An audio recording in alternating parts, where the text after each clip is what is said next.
আপনি এত চিল্লাচাল্লি করতেছেন কেন? আমরা জিজ্ঞেস করবো না ওনার বাসা কোথায়, আপনাদের সম্পর্ক কি অবৈধ না বৈধ? আমরা তো মানে গ্রামবাসী মহল্লাবাসী তো আমরা সবাই জিজ্ঞেস করবো না? আপনি এত চিল্লাচাল্লা করেন কেন? দেখেন দর্শক, উনি মানে কথা আমাদেরকে বলতেই দিচ্ছে না যে উনি চায়না না চাকমা না বাংলাদেশি। আমরা তো জাস্টিফাই করবো ওদের সম্পর্ক কি হালাল না অবৈধ। উনি কথা বলতেই দিচ্ছে না। এই মেয়েরা যে দেখেন, আসলে মানে কি বলবো, বলার মতো কোনো ভাষা নাই। উনি আজকে চলে এসেছে ঢাকা থেকে অবশ্য এই ছেলেটাকে নিয়ে। তা আমরা তো দেখবো, মহল্লাবাসী গ্রামবাসী তো সবাই দেখবে যে উনি চায়না থেকে এসেছে না বাংলাদেশ থেকে।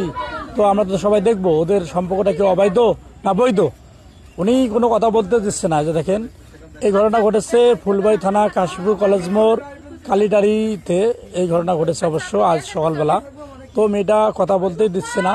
তো আপনারা অবশ্যই ভিডিওটা শেয়ার করে দিবেন আর সবার মাঝে ছড়িয়ে দিবেন, সবাই যেন দেখে সতর্ক হতে পারে।